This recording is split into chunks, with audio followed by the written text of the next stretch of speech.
Magandang araw mga sangkay, share ko sa inyo yung paggawa nitong aking cattle bread kung tawagin sa amin. Kung ano man tawag nito sa inyo ay comment mo na lamang po mga sangkay. Pero bago tayo magsimula ay huwag kalimutan mag-like at share itong ating video at pakipollow na rin po ng aking page. Una kong gagawin is yung ating dough. Kailangan lang natin asukal, asin, vanilya, food color, strawberry red yung ating ginamit at maglagay tayo ng powder milk. Next is baking powder, sunod ay shortening at tubig. Next ay mix lamang natin, tunawin natin na maayos yung ating asukal at saka yung asin na ating nilagay. So bali medyo maproseso itong ating gagawin tinapay, kaya wag po kayo basta-basta magpa-fast forward nang sa ganoon ay wala kayong ma-miss na step sa paggawa nitong ating cattle bread. At eto na nga, pag na-mix na natin na maayos, natuno na natin asukal, ilagay na natin yung ating harina. Dalawang klase ng harina yung aking ginamit dyan, first class flour at saka third class flour. Naglagay na rin ako ng yeast at sunod ay bubuuhin muna natin itong ating masa o itong ating dough.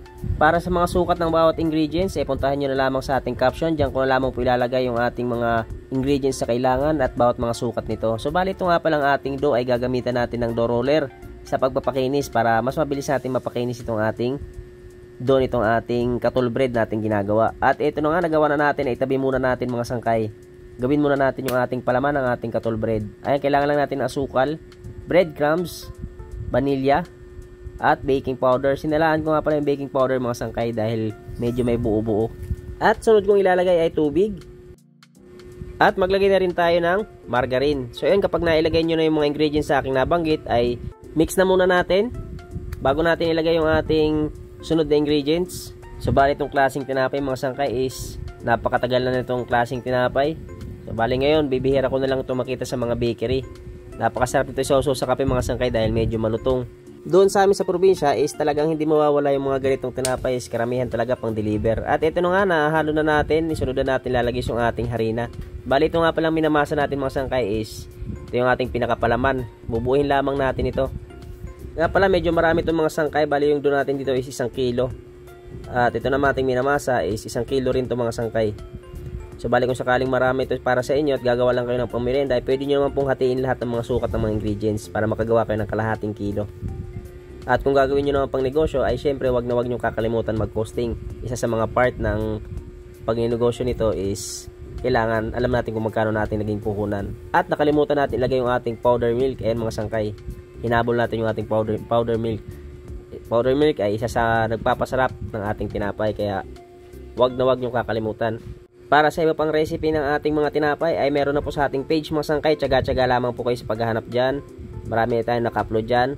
At mas maraming naka-upload sa ating YouTube channel. Marchel TV din po mga sangkay. Sigurado po kung makakatulong po yun sa inyo kung sakaling mapadpad kayo sa aking YouTube channel. At ito na mga sangkay, balikan na natin yung ating dough. So, makinahin na natin. Bali, ito yung ating pabalat. So bali ginamitan natin ng makina sa pagpapakinis para mas mabilis natin mapakinis itong ating dough. So bali nipisan lang natin mga sangkay ng bahagya. Hindi naman totaling manipis na manipis sa. Ayan, hatiin lamang natin dahil medyo mahaba, pero kung ayaw nyo nang hatiin, pwede naman po. Siyempre, pag hinahati natin yung ating dough, ay hatiin din natin yung ating gagawing palaman. So, gamitan natin ng rolling pin sa pagpapanipis. Hindi naman sobrang nipis, tamang nipis lang mga sangkay. At pahiran lang natin ng iba bago natin ilagay yung ating palaman. So, ganyan lang kasimple mga sangkay yung pagsisimula ng pagporma nitong ating cattle bread. Ito na nga mga sangkay, panoorin nyo na lamang yung video kung paano natin inilagay yung ating palaman dito sa ating pabalat. So, ganyan lang kasimple mga sangkay ha. Sana itong video ay makatulong sa inyo, makapagbigay kaalaman, lalong-lalo na sa mga baguhan, sa mga gusto palang matuto. So, bali pag nagawa na natin yan, ay dahan-dahan nating i-roll. Hindi kailangan mahigpit. So, tingnan nyo na lang yung video, sundan nyo na lamang po kung sakaling gagawin nyo itong ating recipe. So, ganyan lang mga sangkay, alalay lang yung pag-roll nyan. At pagkatapos nating ma-roll ay medyo pahabain lamang natin ng bahagya. So bali kung sakaling maliliit na cattle bread lamang inyong gagawin ay dapat mas payat pa dyan yung pagkakabasto natin. Medyo habaan pa natin dahil ito ay medyo malaki mga sangkay. So bali ang bawat isa niyan, ang timbang ng bawat isa niyan is 50 grams po yung aking ginawa dyan. Kaya medyo mataba yung aking pagkakabasto nitong ating cattle bread. So bali nasa inyo po kung gaano kalaking cattle bread yung gusto nyo gawin. Pero syempre kailangan yung i-costing kung sakaling gagawin yung pang negosyo. Kung pang merienda rin naman mga sangkay ay hindi na kailangang mag-costing dahil pang merienda lamang natin. At ito yung ating cattle bread mga sangkay. Ganyan ang itsura ng ating cattle bread pagkatapos nating magawa. Pag nailagay na natin sa tray ay medyo pipiin lamang natin or Diinan lang natin ng bahagya, huwag yung sobrang nipis. Tama lang. So kagaya ng ginagawa ko dyan sa ating video. Panoorin nyo lamang yung video mga sangkay. Sundan nyo na lang kung sakaling gagawin nyo itong ating recipe. So bali ito nga palang ating tinapay ay pwede kagad natin itong isa lang mga sangkay kapag natapos na natin gawin. Hindi naman ito paalsahin eh. At kung nagustuhan mo itong ating video ay syempre wag mong kalimutan suportahan, like at share ang ating video ha.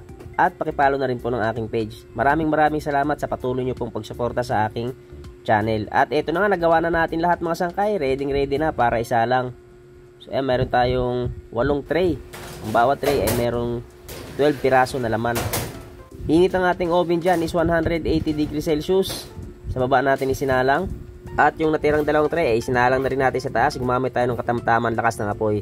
At after 24 minutes mga sangkay ay luto na yung ating katol bread. Nga pala mga sangkay, bali sinalang ko lang sa baba ng 10 minutes at 14 minutes sa itaas. Nung nilipat ko yan sa taas mga sangkay is nagbawas na tayo ng apoy. Gumamit na lamang tayo ng mahinang apoy. Itong ating katol bread is hindi ganun kalutong, pero kung gusto sakaling gusto nyo mas malutong ay pwede po kayong mag-extend ng minuto sa pagluluto gamit ang mahinang apoy. At hanggang dito na lamang yung ating video. Huwag kalimutan mag-like at share ang ating video at pakipollow na rin po ng aking page. Thank you for watching.